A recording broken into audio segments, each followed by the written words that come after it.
नमस्कार दोस्तों, आज हमारे साथ हैं वैज्ञानिक और लेखक डॉक्टर मेहरवान। उनकी किताब रामानुजन की जीवनी उन्होंने लिखी है विनम्र विद्रोही नाम से। उस पर हम उनसे बात करेंगे और उनकी एक नई किताब भी आ गई है चर्चा में, उसका भी हम जिक्र करेंगे, लेकिन पहले रामानुजन पे बात करने के बाद। तो डॉक्टर साहब, आपका स्वागत है लोकमत में। और सबसे पहले तो हम यही पूछना चाहेंगे कि अब विनम्र विद्रोही लिखने का आइडिया आपको कब आया और ऐसा क्या मोटिवेटिंग लगा कि रामानुजन की जीवनी वो भी हिंदी में लिखनी चाहिए आपको? बहुत साल हो गए, मुझे लगता है कि लगभग 8-9 साल हम कह सकते हैं। जब मैं भी वैज्ञानिकों के बारे में, ख़ासतौर पे भारतीय वैज्ञानिकों के बारे में जानना चाह रहा था। मैं साइंस में अपना करियर बनाना चाहता था और सोचता था कि बाकी लोगों का संघर्ष कैसा रहा और भारत में विशेष रूप से विज्ञान में जो रहने वाले लोग हैं, जिन्होंने अच्छा काम किया है, उनका जीवन कैसा रहा। तो मैं कुछ पढ़ना चाहता था और जब मैंने कुछ महान जो वैज्ञानिकों के बारे में जानना चाहा, उनमें से रामानुजन भी थे, जो कि सामान्यतः सीधी सी चॉइस थे कि रामानुजन के बारे में जाना जाए। जब मैंने रामानुजन के बारे में पढ़ना शुरू किया तो मुझे बहुत कुछ मिला नहीं, विशेष रूप से हिंदी में, हमारी अपनी मातृभाषा में। मेरी मातृभाषा हिंदी है, तो बेशक मैं चाह रहा था कि हिंदी में कुछ कंटेंट मिल जाए, और मुझे बहुत कंटेंट नहीं मिला। छोटी मोटी किताबें मिली जो 60 पेज, 70 पेज, 80 पेज की थी, जिनमें रामानुजन के बारे में बहुत ही मूल जानकारी थी, बहुत ही साधारण जानकारी थी। तो उसी समय लगा कि कुछ और जानना चाहिए, तो रिसर्च करने की प्रक्रिया तब शुरू हुई थी। लेकिन कभी ये नहीं सोचा था कि किताब पर काम करेंगे। किताब पर काम तब शुरू हुआ जब मेरी शादी हुई, और भारती राठौर, जो कि सह लेखिका हैं और जिन्होंने इस किताब को लीड भी किया है, और उनके साथ जब हमने सोचा और कि कुछ काम करना चाहिए साथ मिल करके, उनका बैकग्राउंड भी साइंस पर है, तो फिर हमने सोचा कि हम भारत में जो वैज्ञानिक हुए हैं, जो भी महान वैज्ञानिक हुए हैं, उनके बारे में हम लोगों को बताने की कोशिश करते हैं। फिर जो बहुत सारी रिसर्च की गई थी रामानुजन के बारे में, और बहुत सारी जो नहीं की गई थी, वो शुरू हुई, और फिर इस किताब का सिलसिला बना। तो रामानुजन में ऐसा क्या है, मतलब अगर एक सामान्य आदमी जानना चाहे कि जो कि जीवनी तो पढ़नी ही चाहिए सबको, लेकिन कोई किसी को क्यों जानना चाहिए कि रामानुजन कौन थे, क्या थे, अगर कोई गणितज्ञ नहीं है? जैसे गणित में तो सभी हम जानते हैं महान गणितज्ञ, आपको ऐसा लगता है कि सामान्य आदमी को भी ये जीवनी पढ़नी चाहिए, रामानुजन के बारे में जानना चाहिए, तो क्यों ऐसा क्या है? मुझे लगता है हर एक भारत में रहने वाले को, भारतवासी को रामानुजन के बारे में पढ़ना चाहिए। और सिर्फ इसीलिए नहीं कि आपको साइंस में अपना करियर बनाना है या आपकी विशेष रुचि है साइंस में, तो इसीलिए रामानुजन के बारे में पढ़ना चाहिए। असल में रामानुजन का जीवन जो है वो शून्य से अनंत तक का सफ़र है। तमिलनाडु के एक छोटे से कस्बे में पैदा होने के बाद रामानुजन ने कैम्ब्रिज तक की यात्रा पूरी की और दुनिया भर में एक नाम कमाया। रामानुजन को आज दुनिया के सबसे बेहतरीन मैथमेटिशियंस में से एक माना जाता है। तो ये जो जर्नी है वो बहुत ही इंटरेस्टिंग है, और मेरा इंटरेस्ट लगातार बढ़ता गया, हम दोनों लोगों का इंटरेस्ट इसलिए बढ़ता गया कि रामानुजन असल में जब शुरुआत करते हैं तो बहुत ही साधारण शुरुआत होती है, लेकिन धीरे धीरे वो मिथकी बनते चले जाते हैं। अगर आप ध्यान से देखें और रामानुजन के बारे में भी समझने की कोशिश करें तो हम पाते हैं कि वो धीरे धीरे मिथकी होते चले जाते हैं। और ऐसे मिथकी व्यक्ति के बारे में जानना, जैसे पूरी दुनिया बहुत ही अचंभे से देखती है, ये हम सब के लिए बहुत ही इंटरेस्टिंग बात है। एक तो हम लोग से छोटी सी लग रहा है गलती हो गई कि भारती राठौड़ को भी इस चर्चा में होना चाहिए था। किताब की वो सह लेखिका हैं, तो उनका कंट्रीब्यूशन पहले हम लोग नहीं है, तो पहले उनके कंट्रीब्यूशन पे चर्चा कर लेते हैं, क्योंकि आप लोग दोनों साथ मिल के लिखें किताब। तो उनका क्या, कैसे आप लोगों ने दोनों ने मिल के क्या भूमिका रही आप दोनों की इस किताब को लिखने में, जो रामानुजन की जीवनी है, इसमें आपकी क्या भूमिका रही, उनकी क्या रही? जी बिल्कुल, भारती जी ने का नाम पहले है किताब में, और भारती जी ने इस पूरी किताब को लीड किया है। मैं अगर कहूँ, बेशक हम लोग साथ में रहते हैं तो हमारे पास बहुत समय था कि हम बहुत सारे डिस्कशंस कर सकें, बहुत सारे ड्राफ्ट्स को बना सकें। मैं ये बात यहाँ पर कहना चाहूँगा कि इस किताब को हमने जब लिख रहे थे तो करीब 20 से 30 ड्राफ्ट हमने बनाए थे अलग अलग समय पर, और उनको डिलीट कर दिया हमने, ये सोच करके कि हम जो कहना चाह रहे हैं और हम जिस तरह से कहना चाह रहे हैं वो नहीं पहुंच रहा है शायद। हम चाह रहे थे कि रामानुजन हमारे आसपास के किसी व्यक्ति के रूप में हमारे आसपास आएँ। हम चाह रहे थे कि रामानुजन से हमारा एक रिश्ता बने, एक पढ़ने वाले का रिश्ता बने।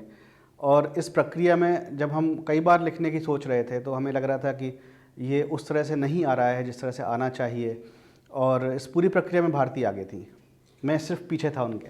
अच्छा, एक चीज़ और, मैं किताब पढ़ते हुए आपने बहुत ही साहित्यिक तरीके से किताब लिखी गई है, तो आप जैसे उनके निवास स्थान पे आप लोग गए थे, जो फील्ड वर्क आपने किया, उनके कहाँ वो पैदा हुए या कहाँ पे बाद में वो मद्रास में आके रहे, इन जगहों पे आप दोनों ने दोनों लोग यात्रा नहीं, की? हम लोग गए, मतलब मैं गया, भारतीय नहीं गई, मैं गया, मैंने रामानुजन के जो स्थान है वहाँ मैं गया हूँ भारत में। बेशक हम लोग कैम्ब्रिज नहीं जा पाए क्योंकि भारत से बाहर है, लेकिन भारत में जो जगह हैं, जो मूल जगह हैं, नमक्कल गया था मैं उनका स्थान देखने, तो वो जगह विजिट की हमने, लोगों से बातचीत भी की हमने बहुत सारी रिसर्च की है इसमें। अगर आप इसके बुक के कवर पर ध्यान दें तो उस पर हमने लिखा है कि मैंने दूसरा न्यूटन खोज लिया है। ये बात हार्डी कहते हैं, ये हार्डी की तरफ से लिखा गया है। असल में एक लेटर है जो कि बर्ट्रैंड रसेल ने अपनी एक प्रेमिका को लिखा था। बर्ट्रैंड रसेल की एक प्रेमिका थी और वो उनको लगभग जैसे हम लोग आज की पीढ़ी जो है हर रोज़ शाम को अपनी मित्रों को बताती है कि मैंने आज क्या किया, उस समय लोग पत्र लिखा करते थे, उतना समय होता था और कोई दूसरा रास्ता नहीं था। तो बर्ट्रैंड रसेल ने एक पत्र लिखा अपनी प्रेमिका को, जो उसमें उन्होंने अपनी जीवनचर्या के बारे में लिखा, और कहीं बीच में उन्होंने 3 लाइनें लिखी हैं इस तरह से कि आज जब मैं कैम्ब्रिज के गलियारे से गुजर रहा था तो वहाँ मुझे हार्डी दिखा, और हार्डी अपने हाथों में एक पत्र लेकर के घूम रहा है और वो ऐसे चिल्ला रहा है जैसे कि मैंने दूसरा न्यूटन खोज लिया है। वो शायद किसी रामानुजन नाम के लड़के के बारे में बातचीत कर रहा है जो कि भारत से है, और इसके बाद फिर वो शुरू हो जाते हैं। तो ये क्या पत्र पहली बार रामानुजन के संदर्भ में सामने आया है क्या? हिंदी में तो पहली बार आया है कम से कम, और जो बड़ी बायोग्राफीज़ हैं रामानुजन की, जो चर्चित बायोग्राफीज़ हैं, उनमें उनका जिक्र नहीं है। मैन हू न्यू इन्फिनिटी, उसमें भी जिक्र नहीं है, उसमें भी जिक्र नहीं है। तो बहुत कुछ चीज़ें इसमें ऐसी हैं जो हमने कई और जगह से हमने खोजी हैं। हम चाह रहे थे कि ऐसा ना हो कि लोग कहें कि एक जो पहले से बायोग्राफी है उसका हिंदी संस्करण बन के रह जाए। तो ये भी हमारी एक जिम्मेदारी थी कि हम थोड़ा सा कुछ और नए तथ्य लेकर के आए इस किताब में। अच्छा, आपने उनके बचपन का बड़ा ही वो विस्तृत विवरण किया है, तो क्या वो आप लोगों से वहाँ की जैसे जो रस्में थीं और रामानुजन के, तो उस आपने क्या उस पर कोई वो किया, रिसर्च किया कि कैसे वहाँ के बच्चों का नामकरण होता है, ये सब चीज़ें आपने कैसे? हाँ बिल्कुल, असल में हिंदी में जब हमने लिखना सोचा रामानुजन की बायोग्राफी, तो हमने बाकी बायोग्राफीज़ को देखा, और ख़ासतौर पे जब आप बात करते हैं किसी अंग्रेज़ी की बायोग्राफी की, जैसे आपने बातचीत की, तो वो नज़र जो है वो हमारी नज़र नहीं है। वो बायोग्राफी बहुत ही महत्वपूर्ण बायोग्राफी है क्योंकि वो पहली बायोग्राफी थी जिसकी वजह से लोगों तक रामानुजन पहुँचे। और रॉबर्ट कैनिगल ने बहुत काम किया था, वो 4 महीने के लिए भारत आए थे, और उन्होंने जिस तरह से तथ्य जुटाए हैं वो अकल्पनीय है एक तरह से मैं देखूँ। और लेकिन उस किताब में जो शायद किसी भारतीय पाठक जो खोजता है वो जुड़ाव खोजता है अपने पर्यावरण से, अपने आसपास की परंपराओं से, अपने आसपास के जीवन से, वो रॉबर्ट कैनिगल ने पूरी तरह से देने की कोशिश की है जितना वो कर सकते थे, और लेकिन वो नज़र भारत के बाहर की है। तो हम ये चाह रहे थे कि जब हम रामानुजन के बारे में लिखें तो उसमें जो पर्यावरण हो, जो उनके आसपास का जो पूरा परिवेश हो, वो हमारा भारतीय होना चाहिए। तो फिर हमने उनके मद्रास में जो तमिलनाडु में जो परंपराएं हैं उनको हमने देखना शुरू किया, उनके बारे में शोध करना शुरू किया, और जो परंपराओं के बारे में चर्चा मिलती है रामानुजन संबंध में, उनको हमने फिर थोड़ा सा उनको डिग किया और कोशिश किया कि वो हम किताब में लेके आएँ, ताकि लगे कि वो भारतीय परिदृश्य की बात हो रही है। और कोई अगर भारत की परंपराओं को जानना चाहे, जो शायद जो भारतीय परंपराओं से अनभिज्ञ है, जो शहरी पीढ़ी है, तो वो अगर जानना चाहे उस एरिया की परंपराओं के बारे में, तो वो जाने। तो रामानुजन के आप गाँव आप गए थे, तो क्या आपको ऐसे लोग मिले थे जो उनको बचपन में जानते थे, या नहीं, ऐसे तो बहुत समय हो गया, उनकी दूसरी पीढ़ी के लोग नहीं मिले? उसके बाद कई पीढ़ी आ गई हैं। बाद की पीढ़ी कोई ऐसा नहीं मिला जो देखा हो, कह सके उनको कि देखा है बचपन हमने में? बहुत बाद में शोध शुरू किया, और रामानुजन की जो धर्म पत्नी थी वो जिंदा थी, जीवित थी। 1990 के दशक में उनकी डेथ हुई, 96 के आसपास। तो पर ऐसे लोग नहीं मिले हमने बहुत बाद में शोध शुरू देखा किया। हाँ, अच्छा। तो सेकेंडरी सोर्सेस हैं, पर हमने कोशिश की है कि वो सोर्सेस अधिकतम प्रामाणिक हों, और उस शोध के दौरान जो सोर्स हमने इस्तेमाल किए हैं वो हमने इस किताब में दिए हैं। इस किताब में भी आपने जिक्र किया है, और जैसे जो लोग गणित से नहीं जुड़े हैं तो यूलर या जैकोबी या गॉस जो है जी। या लिबनिज जो है, ये लोग किसी को गणित का राजकुमार कहा जाता है, किसी को आपने जैसे लिखा है कि इनको जादूगर कहा जाता है। तो क्या हम 20वीं शताब्दी के जो बड़े गणितज्ञ होंगे दुनिया में, तो उनमें क्या निर्विवाद रूप से मान सकते हैं कि रामानुजन सर्वश्रेष्ठ थे या सर्वश्रेष्ठ में से एक थे? शीर्ष 5 या 3 में उनको रखा जा सकता है, क्योंकि हम लोग उतना जानते नहीं गणित के बिल्कुल रखा जा सकता उच्च अध्ययन की दुनिया को। बिल्कुल रखा जा सकता है। और हार्डी ने, अगर हम बात करें कि हार्डी ने रामानुजन की जब मृत्यु हुई तो उसके बाद एक उनकी श्रद्धांजलि लिखी थी, जो कि नेचर जर्नल है, बहुत ही फेमस जर्नल है, उसमें प्रकाशित हुई थी।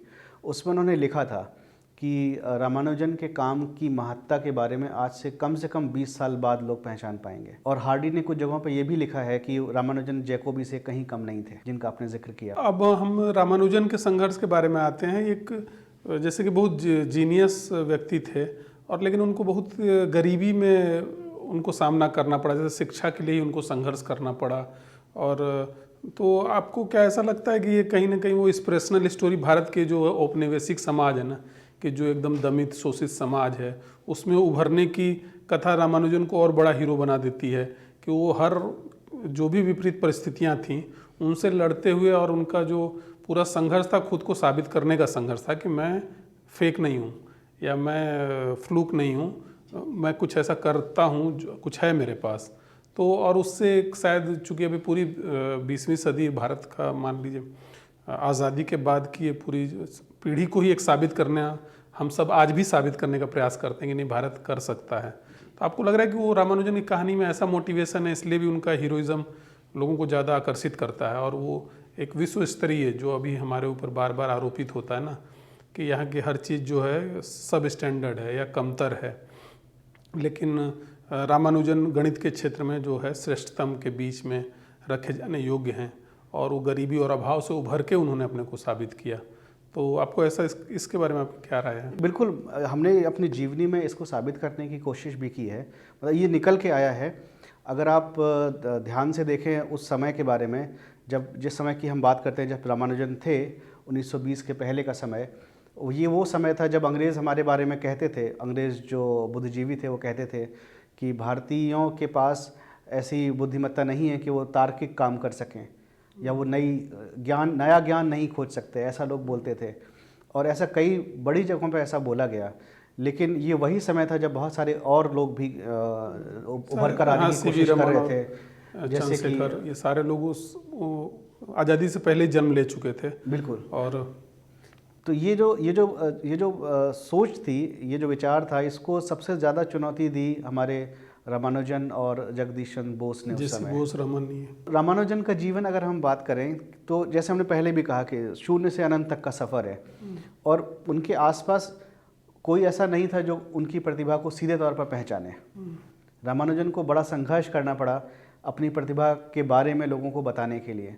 लेकिन वो समय मुझे ऐसा लगता है कि इसलिए भी बहुत अच्छा था कि रामानुजन के आसपास जितने भी लोग थे, उन्होंने रामानुजन की मदद करने की बहुत कोशिश प्रयास किया जरूर। ये किताब में बार बार दिखता है, हर किसी ने अपने क्षमता भर प्रयास जरूर किया। बिल्कुल, चाहे वो रामचंद्र राव हों, चाहे रामास्वामी अय्यर हों, चाहे वो नारायण अय्यर हों, चाहे सर फ्रांसिस हों, बहुत सारे भारतीय हैं जिन्होंने उनकी बहुत मदद की, भारतीय और अंग्रेज़ दोनों।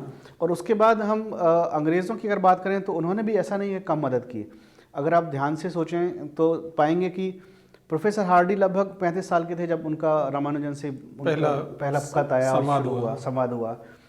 और 35 साल में वो ऐसी कहावत थी इंग्लैंड में, विशेष रूप से कैम्ब्रिज में, कि कैम्ब्रिज में 3 ही महान गणितज्ञ हैं, एक तो हार्डी और एक लिटिलवुड और तीसरी हार्डी एंड लिटिलवुड। अच्छा, हाँ, आपने लिखा है किताब में जी। तो ऐसी कहावत थी कैम्ब्रिज के 3 सबसे बड़े गणितज्ञ जो हैं। और हार्डी का जीवन पूरा बाकी था, मतलब लगभग 35 साल के होने के बाद उनको FRS मिल चुका था उस समय तक, और उनके पास पूरा जीवन था। लेकिन जब उन्हें रामानुजन के बारे में पता लगा तो उन्होंने रामानुजन को अपने पास बुलाने की कोशिश की, और बेशक इसके लिए भी बहुत मशक्क़त करनी पड़ी उन्हें। रामानुजन भारत से बाहर नहीं जाना चाहते थे, उसके पीछे उनकी परंपराएं भी थीं, और वो चाहते भी नहीं थे कि वो उनसे मद्रास छूटे, उनका अपना एरिया छूटे, उनका परिवेश छूटे। तो वो चाहते थे कि कुछ किसी भी तरह से मद्रास यूनिवर्सिटी में या उधर आसपास कहीं कुछ हो जाए, लेकिन चूंकि उनके पास डिग्री नहीं थी और कोई ऐसा रास्ता नहीं था कि वहाँ कुछ बहुत अच्छे से हो पाए, हार्डी को लगा कि वो कुछ मदद कर सकते हैं कि भारत में रहने के लिए रामानुजन की। लेकिन उन्होंने सोचा और ये पाया कि रामानुजन को कैम्ब्रिज में आना ही चाहिए, क्योंकि कुछ 2 साल या 3 साल उनको दिलाया भी वजीफा यहाँ पे ना। हाँ, भारत यहाँ में। पर उन्हें 75 रुपये की एक फेलोशिप मिली थी। उसके बाद फिर आगे प्रयास किया तो कैम्ब्रिज पहुँचे। हाँ, फिर कैम्ब्रिज पहुँचे। इसके लिए भी एक कहानी है, अगर हम थोड़ा सा बताएं अपने दर्शकों को, कि हार्डी ने जब रामानुजन से कहा कि आप इंग्लैंड आना चाहते हैं क्या, तो रामानुजन ने कहा कि नहीं, बेहतर होगा कि मैं अगर यहीं रहूं। तो हार्डी को लगा कि रामानुजन शायद अंग्रेज़ों के पास नहीं पहुंचेंगे, वहाँ पर इंग्लैंड नहीं पहुंचेंगे। तो उन्होंने एक डॉक्टर नेविल नाम के प्रोफेसर थे, उनको बोला कि आपको भारत जाना है और मद्रास यूनिवर्सिटी में कुछ लेक्चर्स देने हैं, लगभग 1 महीने वहाँ रहना है, लेकिन आपका मुख्य काम जो है वो लेक्चर देना नहीं है, आपका मुख्य काम रामानुजन को इंग्लैंड आने के लिए प्रेरित करना है और उसको कंफर्टेबल बनाना है।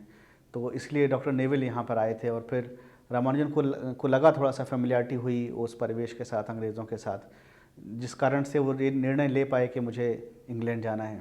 नहीं, इस किताब में तो इस तरह के मतलब पूरी किताब ही बहुत प्रेरक है। मैं तो गणित से भले वास्ता ना हो, लेकिन एक व्यक्ति के तौर पे ना अपनी क्षमताओं को हासिल करने का, या उनके जिसको कहते हैं एक्चुअलाइजेशन मनोविज्ञान की भाषा में, तो उसके लिए एक बहुत ही प्रेरक किताब ये है कि, और बहुत सारे ऐसे संस्मरण हैं इसमें जो रामानुजन से जुड़े हुए। 2 बातें मैं आपसे अब जानना चाहता हूँ ना। एक तो क्या है कि आपने आशीष नंदी का पढ़ा होगा रामानुजन पर लेख, कि इंटीमेट एनिमी, क्या नाम है टाइटल का शायद उस लेख, मैं भूल रहा हूँ अभी। हाँ ऐसे ही है। और तो उसका क्या है कि उसका, जैसे आपने अभी कहा ना कि उनकी परंपराएं जो बेसिकली बहुत सारी उनके लिए बाधा बनी, जैसे शाकाहार जी। या समंदर पार जाने की बात या कहीं, और कुछ हद तक जैसे कि उनका ये यकीन कि जैसे उनकी कुल देवी जो है उनके जिह्वा पे गणित के सूत्र लिखती हैं। तो एक तो मैं इस किताब में तो ऐसा नहीं, लेकिन इस पे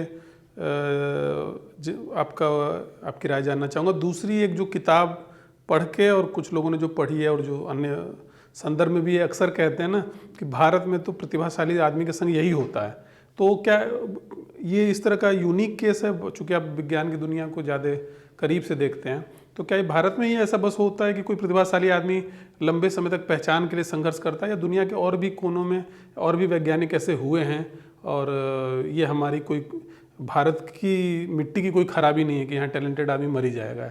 ऐसा अब नहीं है, एक ज़माने में कभी हो सकता है, 100-150 साल 200 साल पहले मुश्किल रही हो, लेकिन मुझे लगता है कि 21वीं सदी में भारत में अब टैलेंट्स को आगे आने के लिए बहुत संघर्ष नहीं करना पड़ता।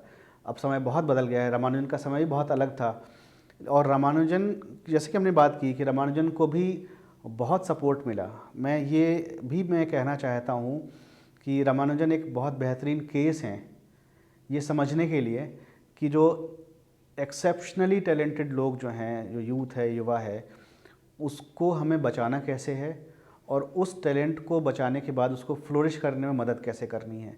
ये पूरे समाज के लिए भी केस है, क्योंकि अगर आप, जैसे कि हम बात कर रहे हैं अभी कि रामानुजन के आसपास जितने भी लोग थे, उन्होंने सबने रामानुजन की जितनी हो सकती थी उतनी मदद की, और चाहे वो अंग्रेज़ रहे हों, चाहे वो भारतीय रहे हों। तो अभी कई बार हमें ऐसा दिखता है कि अभी भारत में उतना सपोर्ट सिस्टम अभी शायद उतना नहीं है, हम थोड़ा सा और बेहतर कर सकते हैं इस मामले में, क्योंकि लेकिन रामानुजन एक बहुत बेहतरीन केस है इस मामले में।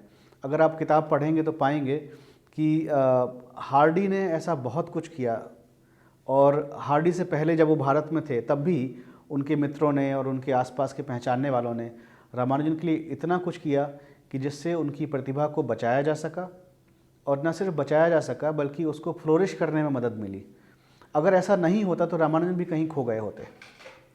और दूसरा सवाल जो था कि उनका जो निजी है जैसे संस्कार, ये क्या भारतीय वैज्ञानिक की समस्या है कि, और दुनिया में भी वैज्ञानिकों के संग ऐसा होता है कि उनका जैसे आचार विचार संस्कार कई बार उनके काम के आड़े में आता है, या उससे कि ऐसा है कि भारतीय वैज्ञानिक, चूँकि रामानुजन शाकाहारी थे, या बहुत सारे जो उनके सांस्कृतिक आदतें कह लीजिए या सीमाएं कह लीजिए या आग्रह, तो ये ऐसा भी है क्या कि भारतीय नागरिकों के संग तो आगे बढ़ ही नहीं सकते? नहीं, ऐसा अगर एकदम ऐसा नहीं। नहीं होता तो रामानुजन किसी और स्तर पे पहुंच जाते, क्योंकि बहुत सारे हमारे क्या हैं जो निराशावादी चिंतक हैं वो हमेशा यही कोशिश करते हैं कि क्या नहीं हो सकता, तो बोले कि अगर ये सब ना होता तो रामानुजन बहुत आगे गए होते। तो क्या ऐसा है, क्या ऐसा? केसेस तो बहुत सारे हैं, इफ एंड बट्स हमेशा होते हैं। रामानुजन का केस एकदम अलग केस है। बेशक वो अगर शाकाहारी नहीं होते या वो मांसाहार स्वीकार कर लिया होता उन्होंने, तो ऐसा लोग बोलते हैं। कुछ पेपर्स भी लिखे गए आश्चर्यजनक रूप से, अगर आप देखेंगे तो हमने रिसर्च में दिया भी हुआ है कि जिसमें लोगों ने ये कोशिश की जानने की रामानुजन की मृत्यु के बाद कि ऐसी कौन सी बीमारी थी जिसकी वजह से उनकी मृत्यु हुई। लोगों ने तो यहाँ तक भी जानने की कोशिश की। एक फिट्स गेराल्ड का एक पेपर है जिसमें ये जानने की कोशिश करते हैं कि क्या रामानुजन को बचपन में एस्पर्जर सिंड्रोम था। तो इस तरह का काम इंडिया के बाहर रामानुजन पर हुआ है। रामानुजन की इंटेलेक्ट पर लोगों की इतनी क्यूरियोसिटी रही है कि उन्होंने इतना काम किया है। जहाँ तक अंधविश्वास की बात है, जहाँ तक आस्थाओं की बात है, ये बहुत ही कॉमन है, ये पूरी दुनिया में बराबर चलता है। वैज्ञानिकों के ऐसा बीच कुछ, हाँ, ऐसा कुछ नहीं है कि भारत के वैज्ञानिक कम हैं या अधिक हैं। पूरी दुनिया में आस्थाएं किसी के साथ भी कुछ भी हो सकता है। तो मुझे नहीं लगता कि ये सिर्फ भारत की समस्या है, ये पूरी दुनिया न्यूटन की का समस्या सबसे है। प्रसिद्ध उदाहरण दिया जाता है कि न्यूटन अल्केमी में या इन सब चीज़ों में बहुत ज़्यादा रुचि रखते थे, और जीवन का जो उनका उत्तरार्ध था वो बेसिकली एक हद तक कह लें बहुत सारी चीज़ें उन्होंने सूडो साइंस से रिलेटेड चीज़ों में बहुत समय दिया, ऐसा लोग कहते हैं। तो ये सच है कुछ? हाँ, मतलब ऐसा कोई ठोस कोई ऐसा मामला नहीं है। पूरी दुनिया में अलग अलग तरह के लोग रहे हैं और उन्होंने चीज़ों, साइंस में एक बहुत बेहतरीन बात यह है, और साइंस के लोगों के साथ भी, कि वो इवॉल्व होना जानते हैं। वो ये जानते हैं कि अगर किसी मत के बारे में नकारात्मक रिपोर्ट्स मिलें और वो रिपोर्ट्स सही सिद्ध हों, तो उन रिपोर्ट्स को वो सही मान लेने में विश्वास करते हैं, वो इवॉल्व होने में विश्वास रखते हैं। तो ये एक बहुत बेहतरीन बात है, और ये लगभग सभी साइंटिस्ट लोगों के साथ है। लेकिन व्यक्तिगत जो आदतें हैं वो लोगों के साथ हमेशा रही हैं और अभी भी हैं, मुझे लगता है।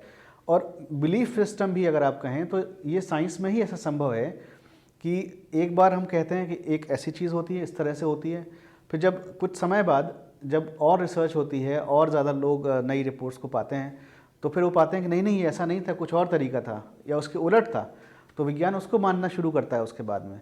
और यही खूबी है विज्ञान की। अच्छा, इस किताब में आपने सबसे आखिर में दिया है कि उनके जो 4 नोटबुक हैं, 3 पहले मिल गई थी, एक बाद में मिली, तो उसमें कुल 3254 सूत्र उन्होंने दिए थे, और उसमें अभी बहुत सारे सूत्र हल होने, मतलब सिद्ध होने बाकी हैं। हल होने तो क्या, सिद्ध होने बाकी हैं।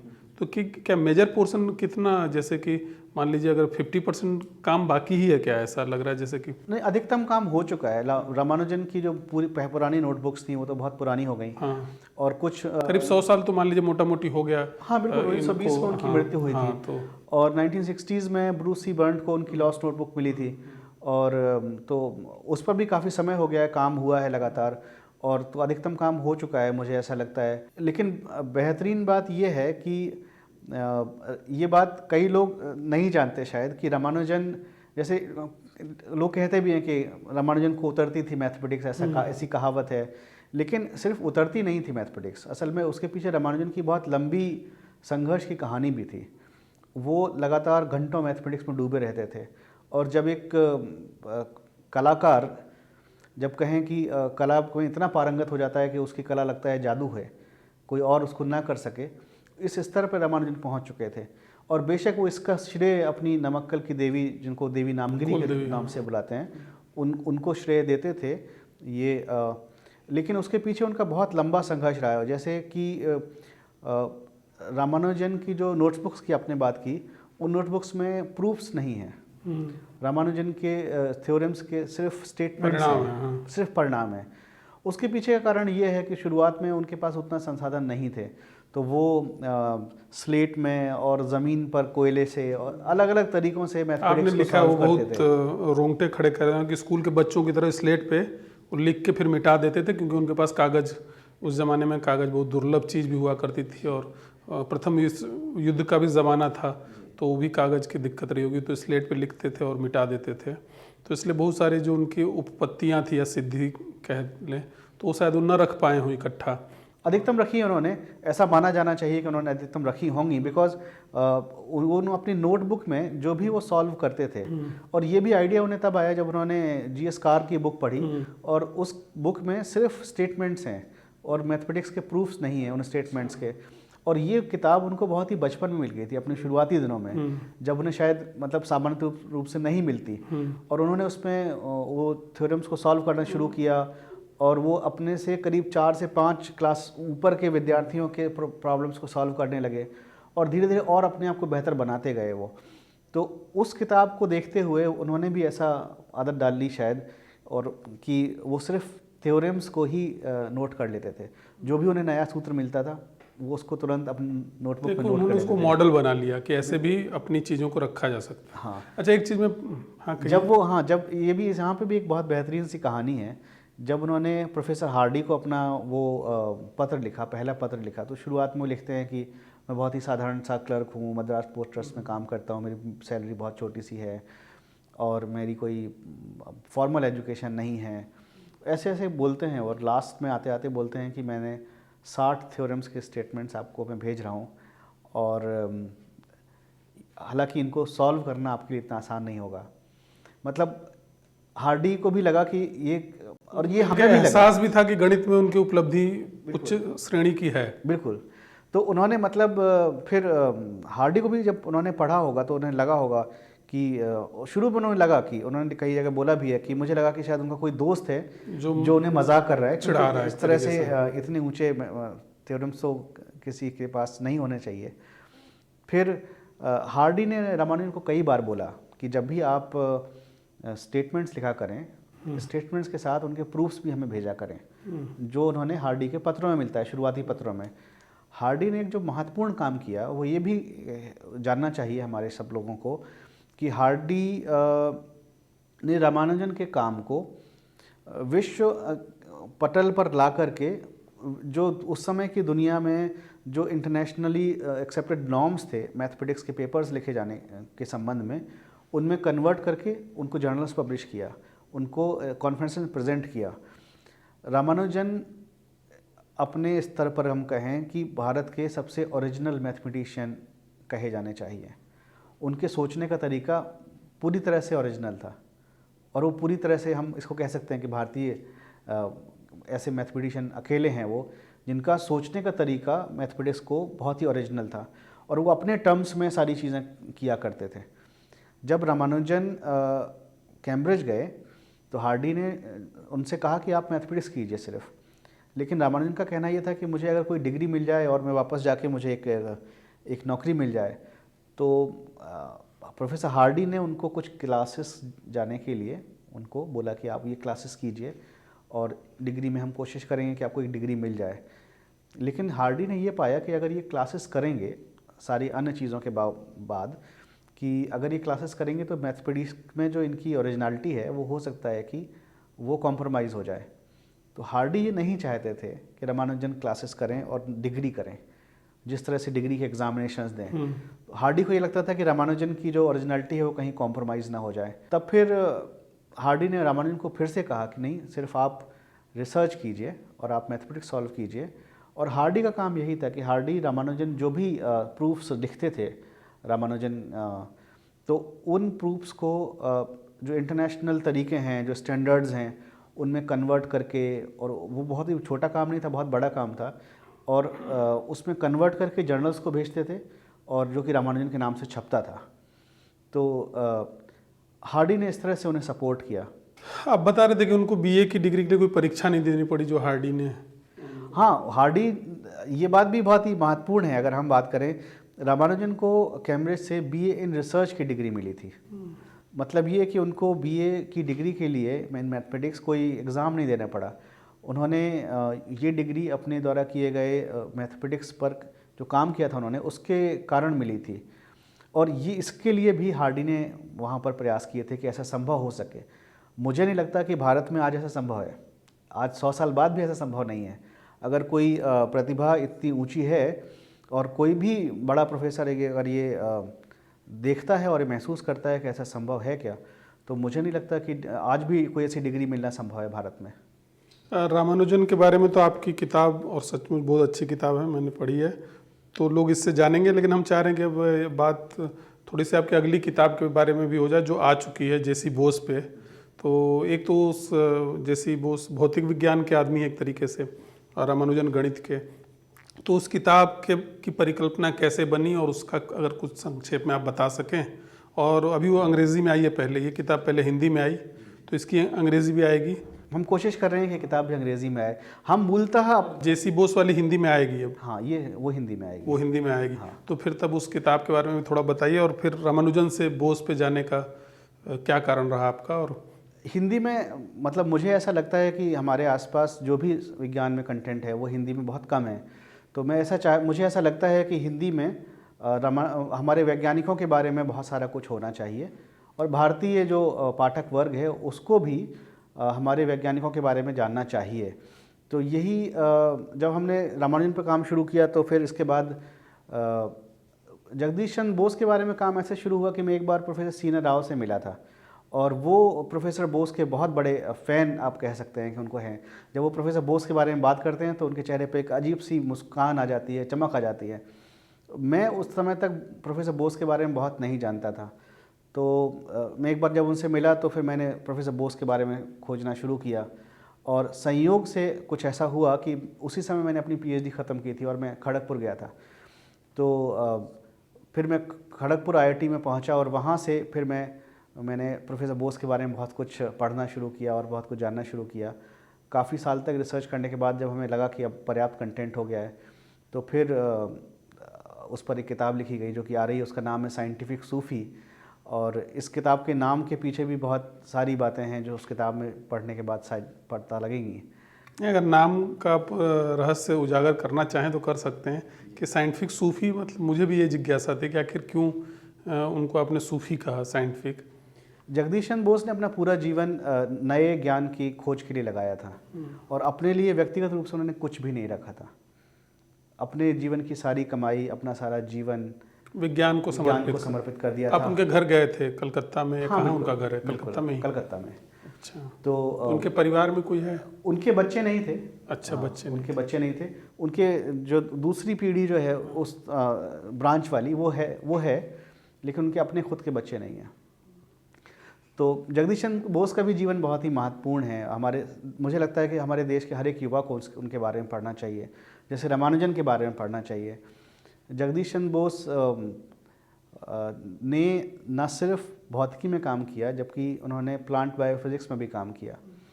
और यहाँ तक कि अगर आप ये कहें कि वो दौर था जब लोग अलग अलग विषयों में रिसर्च करते थे, जब विषयों का कंपार्टमेंटलाइजेशन हो गया था, जैसे कि फिज़िक्स, केमिस्ट्री और बहुत सारे। लेकिन जगदीश चंद्र बोस ने इनको जोड़ने का काम किया, इंटरडिसिप्लिनरी बनाने का काम किया। अगर पूरी दुनिया में भी अगर हम बात करें कि जो इन विषयों के बीच में जो सेतु बनाने का काम है वो किस वैज्ञानिक का है, तो उसमें जगदीश चंद्र बोस का नाम बहुत ही प्रमुखता से लिया जाएगा, जो कि हम शायद कभी इस बारे में चर्चा नहीं करते हैं, नहीं जानते हैं। पौधों में नर्वस सिस्टम होता है, इसकी शुरुआती जो काम है, शुरुआती रिसर्च है और जो स्टैब्लिशमेंट है उस रिसर्च का, ये जगदीश चंद्र बोस ने भी किया था, एक भौतिकविद होने के बावजूद। ये तो हम लोगों ने स्कूल टेक्स्ट बुक में पढ़ा है। बिल्कुल, लेकिन वो इतनी जर्नी आसान नहीं थी, क्योंकि जगदीश चंद्र बोस ने जब प्लांट बायो फिजिक्स में काम करना शुरू किया तो जो प्लांट बायोलॉजी के लोग थे वो बहुत ही गुस्सा हो गए, और ये जो उनकी जो फाइंडिंग्स थी जगदीश चंद्र बोस की, वो उस समय की तत्कालीन थ्योरीज के एकदम अगेंस्ट थी। तो जगदीश चंद्र बोस को बहुत ही गंभीर जो विरोध का सामना करना पड़ा। हालांकि विरोध तो उन्होंने पूरे जीवन झेला, और उस पूरे विरोध की ही कहानी वो है। तो एक तो अब आम लोगों की धारणा बन चुकी कि हम भारतीय जो विज्ञान में फिसड्डी हैं, तो आपके जो कहानियाँ हैं बेसिकली, और आप जो सर्वश्रेष्ठ योगदान देने वाले, मौलिक योगदान देने वाले, उन्हीं की जीवनियाँ लिख रहे हैं। तो आप कहीं ना कहीं इस धारणा को तोड़ना चाहते हैं, ये धारणा कि भारतीय अपने आप में कुछ फिसड्डी हैं विज्ञान में। तो असल में मुझे ऐसा लगता है कि भारतीय कभी फिसड्डी नहीं थे और अभी भी फिसड्डी नहीं है। असल बात यह है कि हम भारतीयों के द्वारा किए गए योगदान के बारे में नहीं जानते, इसीलिए ये हमने एक धारणा बना ली है कि हमारे यहाँ बहुत कुछ नहीं हुआ। हमारे यहाँ लगातार बहुत सारा काम हुआ है और अभी भी होता है। टेक्नोलॉजी में हम लोग कई सारे विषयों में बहुत आगे हैं पूरी दुनिया भर से, पर हम में से बहुत सारे लोग ऐसा नहीं जानते हैं। और इसीलिए भी ये प्रयास है कि हमारे देश के बारे में लोग जानें कि हमारे देश में क्या हुआ है। तो आपका अगला काम क्या है? जेसी बोस के बाद भी किसी वैज्ञानिक की जीवनी पे काम कर रहे हैं? अब मैं पढ़ता रहता हूँ लगातार, और मैंने बहुत सारे वैज्ञानिक हैं जिनके बारे में कुछ और आना चाहिए। कुछ वैज्ञानिकों के बारे में अभी लगातार आ रहा है, अभी अब वेब सीरीज़ भी बन रही है बहुत सारे वैज्ञानिकों के बारे में, और होमी भाभा एक बनी है, विक्रम साराभाई भी उसमें हैं। तो लेकिन इसके बावजूद भारत में ऐसे तमाम सारे वैज्ञानिक हैं। असल में हम ये कहें कि जो दूसरे विषयों के जो महान लोग हैं उनके बारे में चर्चा अक्सर हो जाती है, लेकिन जो विज्ञान के जो महान लोग हैं उनके बारे में अक्सर चर्चा नहीं होती। या विज्ञान के क्षेत्र में जो प्रयास होते हैं, हम कहते हैं, अगर सफलताओं की बात ना करें, अगर हम सिर्फ ये बात करें कि प्रयास हुए थे और बहुत ही मजबूत प्रयास थे, उनके बारे में हम चर्चा कई बार नहीं कर पाते हैं। तो मुझे अच्छा लगता है कि अगर उनके बारे में मैं लोगों तक ये बातें पहुँचाऊँ। आपसे बात हो रही, चूँकि ये तो किताब का एक विषय था और रामानुजन की जीवनी, लेकिन आप बहुत लंबे समय से, हम लोग जो आपको जानते हैं एक साइंस हिंदी ब्लॉगर के तौर पे, आप हिंदी में साइंस लाने के लिए बड़े ही लगन से लगे हुए हैं। कम से कम करीब 1 दशक तो हो गया मुझे ही आपको जानते हुए। तो आपसे पूछना मुझे लगता है लाजिम है ना, कि हिंदी में आपको लग रहा है क्या कि कभी उच्च शिक्षा विज्ञान में संभव हो पाएगी? क्योंकि इसको भी लेके एक बड़ी नकारात्मक मनोवृत्ति है कि हिंदी में उच्च विज्ञान जो है, वैज्ञानिक उच्च शिक्षा जो है संभव ही नहीं है।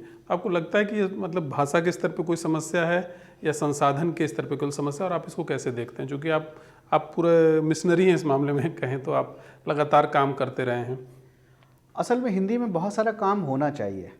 सबसे पहले तो हिंदी में वो पूरा इंफ्रास्ट्रक्चर होना चाहिए, रिसोर्स पीपल होने चाहिए जो कि बहुत अच्छा काम कर सकें।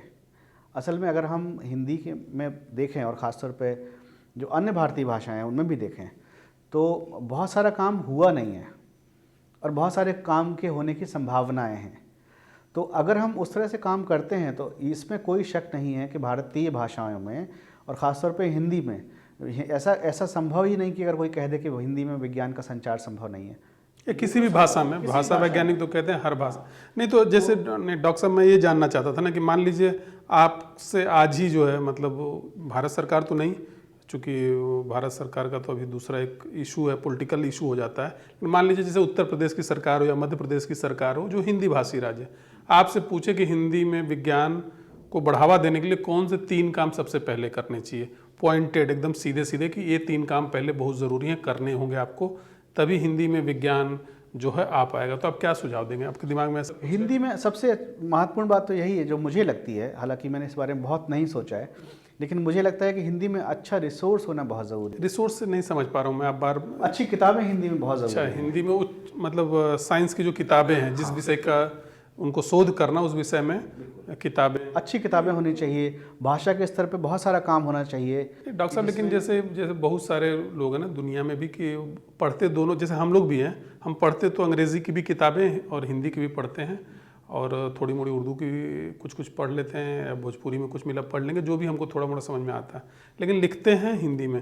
तो एक पूरी जमात ऐसी हिंदी में आ चुकी है, और है कम से कम, कि जो बहुत ही प्रोफिशिएंट है इंग्लिश में, मतलब पढ़ने समझने के स्तर पे, जो लैंग्वेज कम्प्रीहेंसन के जो कम से कम कम्प्रीहेंसन का पहला है कि पढ़ के समझ लेती है अच्छे से, तो वो समझ तो सकती है। तो मुझे लगता है कि रिसोर्स तो इंग्लिश का भी रिसोर्स यूज़ कर सकती है। हाँ, बिल्कुल कर सकती है, लेकिन अगर जहाँ पर इंग्लिश के रिसोर्स इस्तेमाल नहीं हो सकते, देखिए मुझे ऐसा पर्सनली लगता है कि ये लड़ाई किसी 2 भाषाओं की नहीं है। इसको अंग्रेजी बनाम हिंदी बना के हम कई बार जो सीरियसनेस है उस बात को ख़त्म कर देते हैं। अगर जापान ऐसा कर सकता है कि अपनी भाषा में विज्ञान को ला सकता है, अगर चाइना अपनी भाषा में विज्ञान को ला सकता है, तो हम अपनी भाषा में विज्ञान को ला सकते हैं। लेकिन बेशक हमें वो सारे प्रयास करने पड़ेंगे जो प्रयास उन्होंने किए। और तो पहला प्रयास हम मान लें कि आप कह रहे हैं कि जैसे जो शिक्षा की किताबें हैं वो हिंदी में हो और यथाशीघ्र हो, हाँ। कि ये एक पहला। दूसरा अगर या तीसरा आप क्या कहेंगे? भाषा विज्ञान के स्तर पर उन पर बहुत शोध होना चाहिए कि हमें जो भाषा रखनी है। जब हम कई बार अक्सर होता है कि जब अंग्रेज़ी में कोई अगर सब्जेक्ट है उसको हिंदी में लेके आते हैं तो उनका सीधा ट्रांसलेशन हम कर देते हैं अक्सर, जबकि सीधा ट्रांसलेशन जो है, जो सपाट ट्रांसलेशन है, वो शायद उस विषय की आत्मा को मार देता है। और ऐसा हिंदी के साथ भी हुआ है। मैं आपको बताऊं, मैंने हिंदी में ही 12वीं तक पढ़ाई की है, मेरी अंग्रेज़ी में पढ़ाई नहीं है, मैंने 12वीं तक हिंदी में पढ़ाई की और विज्ञान भी मैंने हिंदी में ही पढ़ा। लेकिन चूंकि आप जैसे इसके पहले बेसिक्स की बात कर रहे थे, चूंकि हमारे बेसिक्स ठीक ठाक थे, इसलिए हमें उतनी मुश्किल नहीं हुई भाषा चेंज होने में। और या हम ये कहें कि जो विषय की परिकल्पना, आपको विषय समझ में आता है, भाषा तो आप बदल सकते हैं। हाँ, और या ये कहें कि भाषा में कि हमारे बेसिक्स ठीक ठाक थे, वो शायद इसके पीछे ये भी कारण हो सकता है कि हम अपनी भाषा में पढ़ रहे थे। इसके दोनों पहलू हैं। लेकिन बेशक हिंदी में और ज़्यादा काम होना चाहिए, और हिंदी में भाषा विज्ञान के स्तर पर भी और अच्छी किताबों के कंटेंट के स्तर पर दोनों तरफ से काम होना चाहिए मुझे। अच्छा, एक चीज़, अगर पता नहीं आप कैसा, आपके पास इसकी सूचना है कि नहीं, लेकिन हम जानना चाहते हैं, बस जिज्ञासा, क्योंकि हमारे सवाल तो हैं कि जो पब्लिक मैं आपको एक बात यहाँ आपको टोकते हुए बताना चाहूँगा। ऐसा लोग कहते हैं कि हमारी भारतीय भाषा में काम नहीं हुआ विज्ञान में। हमने अभी पिछले साल ही एक किताब ट्रांसलेट की है। बेसिकली वो 2 किताबें हैं जिनका वो एक संग्रह है। बहुत कम लोग ऐसा जानते हैं कि रविन्द्रनाथ टैगोर, जिन्होंने हमारा राष्ट्रगान लिखा, उन्होंने 1937 में एक किताब लिखी थी जिसका नाम था विश्व परिचय। और वो किताब विज्ञान पर लिखे जो लेख हैं उनका संग्रह है। दूसरों के लेख कि रविन्द्रनाथ टैगोर के लेख हैं। अच्छा। वो रविन्द्रनाथ टैगोर ने वो सारे लेख खुद लिखे। और मैं उन लेखों के बारे में बातचीत इसलिए भी करना चाहता हूँ कि वो लेख इतने बेहतरीन हैं और इतने ओरिजिनल हैं थिंकिंग प्रोसेस में कि वो लेख शायद कोई एक वैज्ञानिक लिखने की कोशिश करता तो नहीं लिख पाता। और ये लेख उन्होंने बांग्ला में लिखे थे। रविन्द्रनाथ टैगोर वैज्ञानिक भी नहीं थे, उनकी वैज्ञानिकों से दोस्ती थी।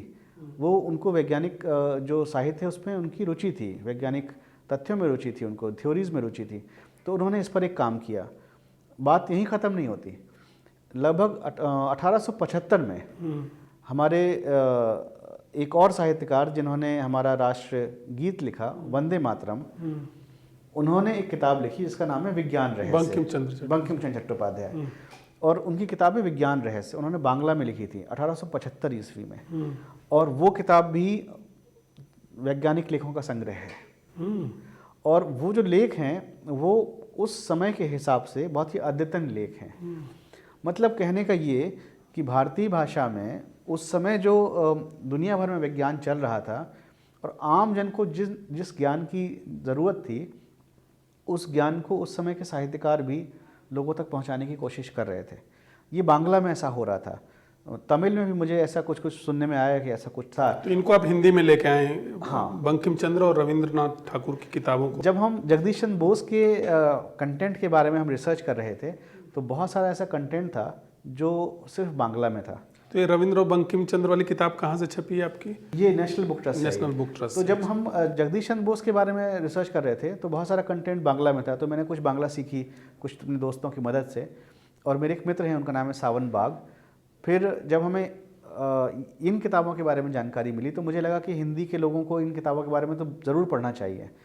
ये ऐतिहासिक रूप से भी बहुत इम्पॉर्टेंट है और कैसे विज्ञान के जो नीरस विषय हैं उनको कैसे बहुत ही सरस तरीके से कैसे पेश किया जाए, इसके लिए भी। तो जब हम बात करते हैं कि भारतीय भाषा में विज्ञान में काम नहीं हुआ है और आप पाते हैं कि कोई साहित्यकार जो है किताबें लिख रहे थे विज्ञान पर, तो आपको अचंभा होता है, आप चौंकते हैं। और मैं ऐसे लगातार चौंकता हूँ। हमें लगता है कि हमारे यहाँ जो काम हुए हैं वो लोगों तक पहुँचने चाहिए। लोगों तक बहुत सारे काम नहीं पहुँच रहे हैं अभी, लेकिन काम हुए हैं, मैं ये कहना चाहता हूँ। तो आपकी किताब और आपकी 2 अन्य किताबें हैं, उनके बारे में तो थोड़ी बातचीत हो गई थोड़ा, लेकिन बहुत सारे दर्शक जो है आपके बारे में भी जानना चाहेंगे कि आप कहाँ पैदा हुए, कहाँ से पढ़ाई लिखाई हुई और अपने वैज्ञानिक कार्य और लेखन कार्य के बीच में कैसे संतुलन बनाते हैं। तो अगर इसके बारे में अगर संक्षेप में आप बताएं कि आपकी यात्रा क्या रही, क्योंकि भाई लेखक के बारे में भी थोड़ा जानना चाहिए हमारे दर्शकों को। मेरी कोई विशेष यात्रा नहीं है। मैं भी एक छोटे से गाँव में पैदा हुआ और मैं उत्तर प्रदेश में पैदा हुआ। और मैंने अपनी जो एजुकेशन है वो मेरी इलाहाबाद यूनिवर्सिटी से है। तो मैंने फ़िज़िक्स में मास्टर्स किया और मैंने फ़िज़िक्स में पीएचडी भी की। और उसके बाद मैं आईआईटी खड़गपुर चला गया था। वहाँ पे एक मुझे फ़ेलोशिप मिल गई थी जिसको कहते हैं institute for post doc fellowship. ये थोड़ा सा मतलब रिस्पेक्टेड फेलोशिप है, प्रेस्टिजियस फेलोशिप है। उस समय मुझे इंडिया के बाहर भी कुछ फेलोशिप्स मिली थी, लेकिन मुझे शायद भारत में ही रहना था और कुछ कारण थे ऐसे, तो मैंने कहा कि मैं भारत में ही रहता हूँ। और मैं फिर आईआईटी खड़गपुर में मैंने करीब 4 साल मैंने गुजारे वहाँ पर। पोस्ट डॉक फेलोशिप मुझे थी वहाँ पे। और उसके बाद मैं अभी दिल्ली में हूँ, मैं वैज्ञानिक हूँ दिल्ली में और CSIR में। और मुझे ये काम बहुत अच्छा लगता रहा है कि मैं विज्ञान को जिस तरह समझता हूँ और उसको समझने के बाद अगर मैं उसको सामान्य भाषा में, अच्छी भाषा में, ख़ास तौर पे हिंदी में, क्योंकि मेरी मातृभाषा हिंदी है तो इसलिए मुझे हिंदी में काम करना अच्छा लगता है। और जितना भी काम है, सिर्फ लास्ट किताब को छोड़ दें अगर हम, तो उसके अलावा सारा काम मेरा हिंदी में है, क्योंकि मुझे हिंदी में काम करने में आनंद आता है और मुझे अच्छा लगता है। मुझे लगता है कि हिंदी के पाठकों को तरह तरह की जो सामग्री है विज्ञान से संबंधित वो मिलनी चाहिए, तो वो मैं करने की कोशिश करता हूँ। बेशक इसके लिए कई बार रातों को जागना पड़ता है और समय निकालना पड़ता है, लेकिन वो तो मिलता है। अगर आप करना चाहते हैं तो बेशक ऐसा। आपने जैसे बताया कि आपकी शुरुआती स्कूली शिक्षा हिंदी माध्यम में हुई थी, तो हमारे बहुत सारे दर्शक जो खासतौर पे हिंदी माध्यम के दर्शक, और आजकल ऐसा माहौल बना दिया है कि जैसे अगर आप अंग्रेजी में नहीं पढ़े हैं तो विज्ञान में आपका भविष्य नहीं है, तो उनको भी अगर आप कुछ कहना चाहें कि क्या सचमुच ऐसा है, या ये बहुत छोटी समस्या है जो भाषा आदमी आराम से सीख सकता है, हिंदी माध्यम का छात्र आपके स्तर तक या आपसे भी आगे जाना चाहे उच्च शिक्षा में, तो ये संभव है थोड़े प्रयास से? या मुझे लगता है भाषा माध्यम है ज्ञान को समझने का, तो इसमें कोई दिक्कत ऐसी बात नहीं है, समस्या नहीं है अगर आपको विषय की समझ है। और मुझे लगता है कि शायद मुझे हिंदी में होने का फ़ायदा ये मिला कि जब मैं हिंदी में कोई चीज़ समझने की कोशिश करता था तो मुझे, जैसे हम बेसिक्स की बात कर रहे थे, बेसिक्स को किसी विषय की बुनियादी समझ जो है, हाँ, मैं बेहतर समझ पाया क्योंकि मेरी मातृभाषा में थे। अगर अंग्रेज़ी में भी होता है तो बहुत अच्छा है बेशक, क्योंकि अंग्रेज़ी समझना बहुत ज़रूरी है। मतलब हम इसको, मैं फिर से कहूँगा कि हिंदी बनाम अंग्रेज़ी नहीं कर सकते, कतई नहीं, क्योंकि हमें, अगर हम विश्व स्तर पर हमें किसी को अपने आप को पेश करना है तो वो भाषा हमें अंग्रेज़ी तो जाना ही पड़ेगा, क्योंकि पूरी दुनिया की भाषा सुविधाजनक है। हम अंग्रेजी जानने से तो हमें बहुत आसानी हो जाती है बहुत सारे विषयों को जानने में। 1920s तक जर्मन भाषा बहुत ही विज्ञान की भाषा मानी जाती थी। प्रोफेसर SN बोस और मेघनाथ साहा आइंस्टीन के जो पेपर्स हैं उसको ट्रांसलेट करते थे, और कुछ पेपर्स उन्होंने पहली बार शायद ट्रांसलेट किए थे अंग्रेज़ी में जर्मन से। उन्होंने सीधे जर्मन से अनुवाद किया था। हाँ, अरे बहुत सारा काम है जो बहुत सारा काम ऐसा है जो प्रोफेसर SN बोस और मेघनाथ साहा जो कि उस समय कलकत्ता में थे, उन्होंने उनका आइंस्टीन से परिचय भी इसी तरह से हुआ था, पत्र व्यवहार कि वो जो है आइंस्टीन के जो लेख हैं आर्टिकल्स हैं उनको इंग्लिश में ट्रांसलेट किया करते थे। तो जर्मन पहले भाषा थी विज्ञान की, महत्वपूर्ण भाषा कह लें, फिर उसके बाद अब नहीं है। तो ये तो बदलता रहता है, दुनिया में चीज़ें बदलती रहती हैं भाषा के स्तर पर, और अगर ये बदलता है तो इसका स्वागत होना चाहिए, कोई बुरी बात नहीं है। अच्छा, आखिरी में एक समापन करते करते मैं आपसे जानना चाहूँगा कि विज्ञान में आप भारत का भविष्य कैसा देखते हैं और अभी कैसी स्थिति है और भविष्य क्या है 10 साल में? अब चूँकि कहा जाता है सरकार या इस तरह के इंडिया मूवमेंट कहते हैं, तो क्या विज्ञान में भी ऐसा कुछ आपको लग रहा है कि इंडिया मूवमेंट आ सकता है या आने वाला अगले 10 साल 20 साल में? कि विज्ञान में भारत ने अच्छा किया है, हम वही तो कह रहे हैं कि हमारे यहाँ भारत में बहुत अच्छा काम हुआ है और आज भी भारत में बहुत अच्छा काम हो रहा है। उस काम के बारे में अब धीरे धीरे लोगों तक बातें पहुँचेंगी तो ज़्यादा अच्छा होगा।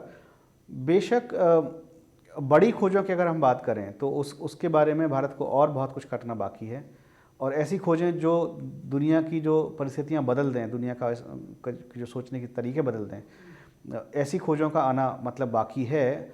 और ऐसा नहीं है कि लेकिन कि हमारे यहाँ नहीं आई हैं। अगर हम बात करें जगदीश चंद्र बोस की, जो कि हम जिनको फादर ऑफ मॉडर्न साइंस कहते हैं, father of modern science in India, उनकी 2 ऐसी महान खोजें हैं जिनके लिए कई लोग बोलते हैं कि नोबेल प्राइज़ मिलना चाहिए था। एक तो वायरलेस कम्युनिकेशन पर उनका जो काम था उसको, और दूसरा लोग बोलते हैं कि पौधों में जो उन्होंने नर्वस सिस्टम की खोज की थी और शुरुआती काम के लिए उनको नोबेल प्राइज़ मिलना चाहिए था, नहीं मिला। उसके अपने कारण हो सकते हैं, कोई नकारात्मक कारण भी नहीं हो सकता। डॉक्टर साहब, ये भी मैं यहाँ आपको रोक रहा हूँ, लेकिन एक प्रमाणिक जानकारी है कि जेसी बोस ने पहले वायरलेस सिस्टम, प्रमाणिक जानकारी है, इसमें कोई अब दुविधा नहीं, पूरी दुनिया में बात मानी जा चुकी है। उस समय भी मानते थे लोग बाग, ऐसा नहीं है। लेकिन तो फिर मार्कोनी, हम लोग तो स्कूल में पढ़ाया गया कि मार्कोनी ने किया वायरलेस। सिर्फ मार्कोनी नहीं, सिर्फ बोस नहीं थे, सिर्फ मार्कोनी नहीं थे, उसकी पूरी डायनेमिक्स है उस पूरी घटनाओं की। उस घटनाओं की डायनेमिक्स के बारे में मैंने किताब में लिखा हुआ है कि ऐसा क्या हुआ कि बोस का नाम पीछे हो गया। मार्कोनी के बारे में अगर हम बात करें, जब बात हुई है तो मार्कोनी के पास कोई भौतिकी की डिग्री नहीं थी। मार्कोनी के पास कोई भौतिकी, और वो बहुत ही यंग थे उस समय, और भौतिकी का बहुत नॉलेज भी नहीं था उनको। पर मार्कोनी इस मामले में महत्वपूर्ण है क्योंकि मार्कोनी ये चाहते थे कि कोई भौतिकी का बड़ा जो प्रिंसिपल है या कोई टेक्नोलॉजी है वो उसको लोगों तक पहुंचाया जाए। और उन्हें लगा कि वायरलेस जो टेक्नोलॉजी है ये बहुत कुछ महत्वपूर्ण है, बदलाव ला सकता और फिर उन्होंने उस तरह से कोशिशें की। वो किस तरह की कोशिशें थी वो किताब में बेशक है हैं। किताब में। तो जगदीश चंद्र बोस के बारे में ऐसा है कि बोस अपने काम को पेटेंट नहीं कराना चाहते थे शुरुआत में, हालांकि उन्होंने बाद में कुछ पेटेंट कराए, लेकिन वो शुरुआत में पेटेंट नहीं कराना चाहते थे। तो उनका कहना ये था कि मैं ज्ञान के लिए मैं मतलब देता सबको हूँ, योगदान है, पूरे और ज्ञान सबका मानवता होना को चाहिए। योगदान है, ज्ञान सबका होना कोई चाहिए, निजी मैं संपत्ति उससे पैसे नहीं कमाना चाहता। और लेकिन मार्कोनी का सोचना ऐसा नहीं था। तो वो बहुत सारी विचारधाराएं हैं, वो बहुत सारी घटनाएं हैं जिनके कारण चीज़ें बदली, अलग हुई। मतलब लेकिन कहने का मतलब ये है कि ऐसा नहीं है कि भारत में बहुत ऊंचे काम नहीं हुए, और हर एक ऊंचे काम को नोबेल प्राइज़ से तौलना भी बहुत अच्छा नहीं है। लेकिन बेशक अभी भी भारत में ऐसा बहुत कुछ संभव है कि जिसका पूरी दुनिया एक्सेप्ट करे, जिसको सम्मान करे। तो यहाँ आने के लिए बहुत बहुत धन्यवाद डॉक्टर साहब। और ये किताब आप लोग ज़रूर पढ़ें, बहुत ही अच्छे विषय पे अच्छी किताब है। और रामानुजन तो हमारे लिए हीरो जैसे हैं। तो अगले एपिसोड में किसी और लेखक से हम मुलाकात करेंगे, तब तक के लिए नमस्कार।